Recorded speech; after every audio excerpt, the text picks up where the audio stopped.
আসসালামু আলাইকুম প্রিয় দর্শক, চলে আসলাম আজকের এই মুহূর্তে পাওয়া আবহাওয়া অধিদপ্তর থেকে 12ই মার্চ 2026 বৃহস্পতিবারের খুবই গুরুত্বপূর্ণ আবহাওয়ার সংবাদ নিয়ে।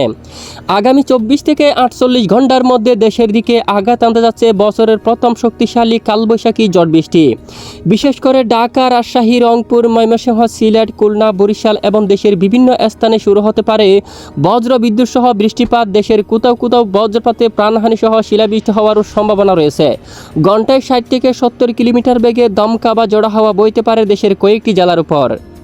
এদিকে আজ রাতে পশ্চিমবঙ্গের উপর দিয়ে দেশের উত্তরাঞ্চলের দিকে ধেয়ে আসছে ভারী মেঘমালা। রাতে কয়েকটি জেলার উপর হতে পারে তীব্র বজ্রবিদ্যুৎ সহ বৃষ্টিপাত। প্রিয় দর্শক, আজও আগামীকাল পরবর্তী 24 থেকে 48 ঘন্টার আবহাওয়া কেমন থাকতে পারে দুই বাংলা জুড়ে তা জানিয়ে দেব ভিডিওটির মাধ্যমে।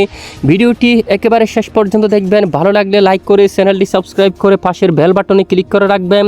আর ভিডিওটি আপনি কোন জেলা থেকে সরাসরি লাইভ দেখছেন কমেন্ট করে জানিয়ে দিন। দর্শক বন্ধুরা, এই মুহূর্তে আবহাওয়ার ইউরোপিয়ান রাডার স্যাটেলাইট ইমেজের পর আমরা চলে আসলাম। আজ রাতের আকাশে আমরা দেখতে পাচ্ছি দেশের আকাশ প্রায় আংশিক মেঘলা সহ পরিষ্কার রয়েছে, তবে রাতের দিকে কিছুটা ঘন কালো মেঘমালা তৈরি হচ্ছে দেশের কিছু কিছু স্থানে। এরই মধ্যে রাজধানী ঢাকা বিভাগের দিকে বিকেল থেকে কাপাসিয়া, ঢাকা উত্তরাঞ্চলে দেখুন কয়েকটি অঞ্চলে হালকা মেঘমালা তৈরি হচ্ছে এবং বিক্ষিপ্ত বৃষ্টিপাতের সম্ভাবনা তৈরি হতে পারে। অন্যদিকে সিলেট বিভাগের দিকে এখানে বালাগঞ্জ, মৌলভীবাজার এবং কামালগঞ্জ, ধর্মনগর, কোলাউড়া, বরলাকা, হাইলাকান্দি, জাকিগঞ্জ, তারপর রয়েছে চরকাই, ঝেংটিয়াপুর, কাদ্দুম, তারপর এখানে চিরাপুঞ্জির ওপর একেবারে ব্যাপক আকারে কিন্তু আকাশ মেঘাচ্ছন্ন অবস্থা রয়েছে। সঙ্গে কয়েকটি অঞ্চল জুড়ে বজ্রসহ বিক্ষিপ্ত আকারে বৃষ্টিপাত থাকার সম্ভাবনা রয়েছে। সেটা বাকি এলাকায় সিলেট বিভাগের বেশিরভাগ এলাকায় আকাশ মেঘাচ্ছন্ন থাকার সম্ভাবনা রয়েছে আজ রাতে। এবং এদিকে উদয়পুর, বেলুনিয়া আংশিক মেঘলা সহ পরিষ্কার থাকবে আকাশ। আগরতলা, শিলচর বাজার, মগিয়াবাড়ি, আমবাসা, কোয়াই এই অঞ্চলে আকাশ আংশিক মেঘলা সহ পরিষ্কার থাকবে। দিঘিনালা, কাগড়াছড়ি, লংগদু, তারপর মানিকচুনি, রাঙ্গামাটি, পরিচুরি হালকা আকাশ মেঘলা হতে পারে। হাটহাজারি, বিলাইছড়ি, রাজস্থলী, চট্টগ্রাম, তারপর রঙ্গাচুরি, সাতকানিয়া সহ আকাশ একেবারে ধোঁয়াশা অবস্থায় রয়েছে। এদিকে দেখুন লালমোহন, তারপর চরপেশম, ভোলা, এদিকে দেখুন ঝালকাঠি, পটুয়াখালী আকাশ আংশিক মেঘলা হচ্ছে। তারপর কাউকালী, জিয়ানগর, মঠবাড়িয়া, মংলা, বাগেরহাট হালকা আকাশ মেঘলা থাকবে। খুলনা, শ্রীকান্তাপুর, সাতক্ষীরা, শিবনগর, সুন্দরবন, অভয়নগর, যশোর, নড়াইল আকাশ প্রায় পরিষ্কার থাকতে পারে। এদিকে কটসাদপুর, দামোহুদা, মেহেরপুর, আলমডাঙ্গা, তারপর এখানে দেখুন সাতকানিয়া, এখানে বেশ কিছু এলাকায় এবং রাজশাহী বিভাগের দিকে আকাশ প্রায় আংশিক মেঘলা সহ পরিষ্কার থাকতে আংশিক মেঘলা সহ পরিষ্কার থাকবে। তবে রাতের দিকে রাজশাহী, নবাবগঞ্জ, তারপর এদিকে জাহাঙ্গীরপুর, মহদেবপুর, পুতিয়া, লালপুর সহ এদিকে ধুমকাল, আজিমগঞ্জ এই এলাকায় এখানে দেখুন ব্যারামপুরে এবং এখানে বেশ কিছু এলাকা জুড়ে রাতে আকাশ মেঘলা হতে পারে বা দু এক এলাকায় বিক্ষিপ্ত বৃষ্টিপাতের সম্ভাবনা থাকবে। আর এদিকে বঙ্গোপসাগর আপাতত স্বাভাবিক অবস্থা রয়েছে, কোনো উত্তাল পরিবেশ বঙ্গোপসাগর নেই। দেখুন বঙ্গোপসাগরে কোনো ধরনের তেমন ভয়াবহ ঝড় বৃষ্টিপাত নেই, তবে কিছুটা মেঘমালা তৈরি হচ্ছে। পরবর্তী কয়েকদিনের মধ্যে আবহাওয়ার কিছুটা পরিবর্তন আসতে পারে।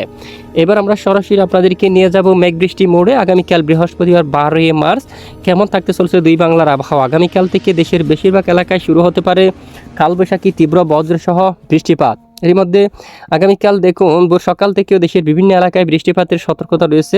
এদিকে আকাশ মেঘলা থাকতে পারে। মঠবাড়িয়া, তারপর রয়েছে মির্জাগঞ্জ, কাউকালী, বরিশাল, ভোলা, তারপর ঝালকাঠি, পটুয়াখালী, বুরহানুদ্দিন, লালমোহন এবং উপকূলীয় এই যে সরপেশন এলাকা সহ আকাশ মেঘলা হতে পারে। এবং চৌমোহনী, রায়পুরের দিকে হাজীগঞ্জ, লাকসাম, কুমিল্লা, ব্রাহ্মণপাড়া এখানে, তারপর রয়েছে মুন্সিগঞ্জ, তারপর এদিকে রয়েছে শিবচর, মকসুদপুর, ফরিদপুর, দোহার, তারপর রাজধানী ঢাকা এখানে আকাশ প্রায় মেঘাচ্ছন্ন হতে পারে। অন্যদিকে শাইলকুপা, মেহেরপুর আকাশ আংশিক মেঘলা হতে পারে বা রাজশাহীর দিকে কয়েকটি অঞ্চল জুড়ে বৃষ্টিপাত হওয়ার সম্ভাবনা থাকবে। জাঙ্গিপুর, আজিমগঞ্জ, ধুলিয়াম, নবাবগঞ্জ, ঘুমস্তাপুর, পৌরসহ অঞ্চল, মালদা এই এলাকায়, বালুরঘাট সহ এখানে কয়েকটি অঞ্চলে বজ্রসহ বিক্ষিপ্ত আকারে বৃষ্টিপাত হতে পারে। জলঢাকার দিকে রয়েছে, লালমনিরহাটের দিকে রয়েছে দেবীগঞ্জ, বৌদ্ধা, পঞ্চগড়, ঠাকুরগাঁও এবং ইসলামপুর সহ এই সকল জায়গাগুলোর উপরও বজ্র বিদ্যুৎ সহ বৃষ্টিপাত হতে পারে আগামীকাল বৃহস্পতিবার 12ই মার্চ থেকে। এবং দেশের আরও বিভিন্ন এলাকায় বৃষ্টিপাত হওয়ার সম্ভাবনা থাকবে। এরপরে শুক্রবার দিন 13 তারিখ নাগাদ আবারও দেশের বেশিরভাগ এলাকায় ধেয়ে আসছে তীব্র বজ্রসহ ভারী বৃষ্টি। তখন ময়মনসিংহ বিভাগ এবং এদিকে রয়েছে ত্রিশাল, রয়েছে ভালুকা এই অঞ্চলে, তারপর এখানে দেখুন এখানে বেশ কিছু এলাকা রয়েছে, দুলিয়ান, তারপর বাসটি এবং এখানে তারপর নাকলা, ফুলপুর এই এলাকার দিকে, জামালপুর এবং এদিকে রয়েছে রাজীবপুর, এখানে রয়েছে বাহাদুরবাদ। এখানে সকল জেলাগুলোর উপর তীব্র বজ্র বিদ্যুৎ সহ বৃষ্টিপাত হওয়ার সম্ভাবনা। কাপাসিয়ার দিকে রয়েছে শিবগঞ্জ, তারপর রয়েছে রায়পুর এবং চৌমুহনী, হাজীগঞ্জ, বেলুনিয়া, তারপর রয়েছে ছাগলনাইয়া। এই এলাকাগুলোর উপর ফটিকছড়ি উপজেলার দিকেও একেবারে ভয়াবহ বজ্র বিদ্যুৎ সহ বৃষ্টিপাত হওয়ার সম্ভাবনা থাকবে এবং কিছু কিছু এলাকায় ঘন্টায় 60 থেকে 70 কিলোমিটার বেগে দমকা বা জোড়া হাওয়া বয়ে যাওয়ার সম্ভাবনা কিন্তু দেখা যাচ্ছে। আর এদিকে আমবাসা সহ তারপর এখানে আগরতলা, তারপর খোয়াই এবং এখানে রয়েছে কামালপুর, এই এলাকাগুলোর উপরও বজ্রসহ কম বেশি বৃষ্টিপাত হওয়ার সম্ভাবনা এবং আকাশ মেঘলা হতে পারে। আগামীকাল 12 তারিখ থেকে শুরু করে আগামী 20 তারিখ পর্যন্ত দেশের উত্তরাঞ্চলে একেবারে ঘন কালো মেঘমালা তৈরি হতে থাকবে এবং বঙ্গোপসাগর থেকে ব্যাপক আকারে দক্ষিণে জলীয় বাষ্প বাতাস কিন্তু দেশের উত্তরাঞ্চলে প্রবেশ করতে পারে, যার কারণে শক্তিশালী ঝড় বৃষ্টি কালবৈশাখী তৈরি হওয়ার সম্ভাবনা রয়েছে।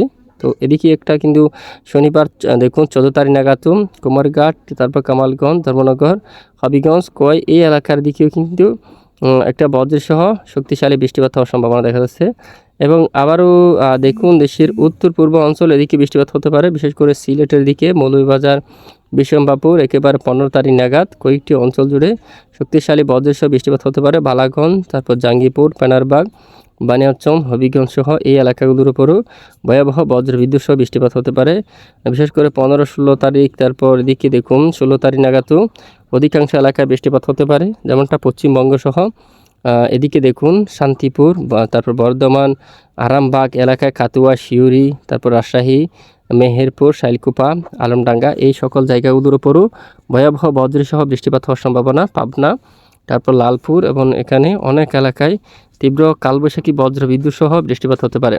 আর দেশের দক্ষিণ অঞ্চলে একেবারে 20 তারিখের আশেপাশে করে বৃষ্টিপাত হতে পারে এবং 17-18 তারিখ নাগাদও এদিকে রয়েছে চৌমুহনী, রায়পুর, তারপর ছাগলনাইয়া, মানিকচুরি, কাগড়াছড়ির দিকে, তারপর দিঘিনালার দিকে, বেলুনিয়া, লাকসাম, কুমিল্লা, উদয়পুর সহ এই সকল জায়গাগুলোর উপরও বৃষ্টিপাত ঘটার প্রবল সম্ভাবনা কিন্তু দেখা যাচ্ছে। একেবারে দেখুন চট্টগ্রাম বিভাগের উত্তরাঞ্চল জুড়ে প্রচণ্ড বজ্র বিদ্যুৎ সহ বৃষ্টিপাতের সম্ভাবনা দেখা যাচ্ছে।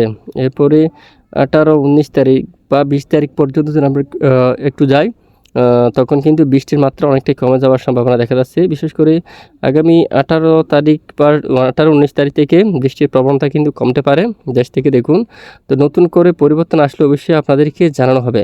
আর ইতিমধ্যে পরবর্তী 72 ঘন্টায় যেসব জেলাগুলোর উপর বৃষ্টিপাত নিয়ে সতর্কতা রয়েছে এরই মধ্যে রয়েছে সেনবাগ, ফরিদগঞ্জ কম বেশি হালকা মাঝারি বৃষ্টিপাত হতে পারে, বিক্ষিপ্ত আমরাপুর, আগরতলার দিকে থাকতে পারে, সবচেয়ে বেশি বৃষ্টিপাতের প্রভাব থাকতে পারে ধর্মনগর এখানে দেখুন, তারপর রয়েছে কুলাউড়া এবং কামালগঞ্জ, মৌলভীবাজার এবং বালাগঞ্জের দিকে, জগন্নাথপুর, সিলেট রয়েছে চরকাই, জাইন্তিয়াপুর, জাকিগঞ্জ এবং খাদ্যম অঞ্চল সহ পেনারবাগের এদিকে এবং এদিকে দালু সহ এই সকল জায়গাগুলোর উপর পরবর্তী দেখুন 3 দিন 72 ঘন্টায় বজ্র বিদ্যুৎ সহ বৃষ্টিপাত হতে পারে এবং পরবর্তী 5 দিনে বৃষ্টির মাত্রা আরও বাড়তে পারে। পরবর্তী 10 দিনে আরও বাড়ার সম্ভাবনা রয়েছে, বিশেষ করে সিলেট বিভাগের অধিকাংশ এলাকায়। মূলত আগামী চলতি সপ্তাহে বেশ কিছু এলাকা জুড়ে, সিলেট বিভাগের বেশ কিছু এলাকা জুড়ে কম বেশি মাঝারি থেকে ভারী বৃষ্টিপাত হওয়ারও কিন্তু সম্ভাবনা দেখা যাচ্ছে। প্রিয় দর্শক, এ হচ্ছে মূলত আজকের আবহাওয়ার আপডেট। এতক্ষণ আমাদের সাথে থাকার জন্য অসংখ্য ধন্যবাদ।